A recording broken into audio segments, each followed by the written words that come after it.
Anay update mga puso ni atong pinusilay kagahapon sa buntag sa may barangay Sambag Uno ning syudad.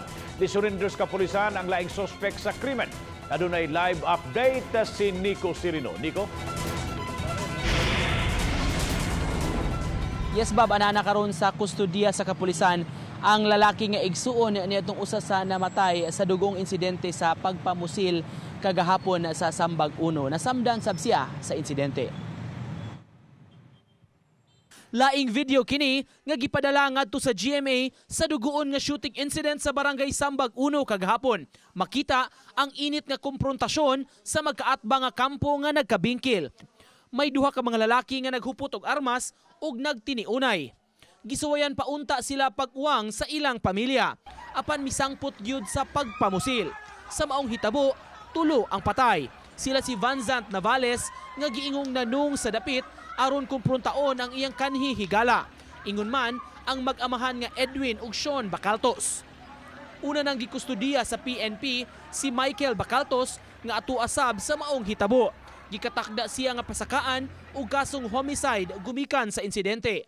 Samtang ana-ana sa kustodiya sa PNP si Vincent Navales igsuon sa napatay nga si Vanzant. Misurrender siya sa mga otoridad apan kasamtangang anaa sa ospital. Samdan siya sa tuong bahid. So mo na mo gi siya. Pero maglisod sa istorya kay sa sakit yang hambin ba. Kaya ang bala bago nag-ungot. So we need sa ospital nga maoperahan yang samad. Gawa sa anggulo sa gugma, usasab sa susihon sa kapulisan ang bahin sa negosyo nga posible nga motibo. Mapo na ato iapil sa investigasyon. So ato pa tanawon nga mabaga ang motibo sa ilang panagdumot. So ato pa nang palawma atong ang atong investigasyon. Bayan sa ilang business na ni Bansan.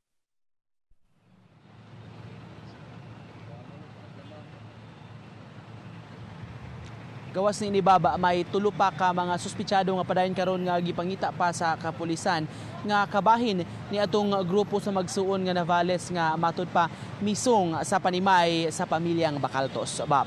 Thank you so much, Nico Sirino, sa imong live report.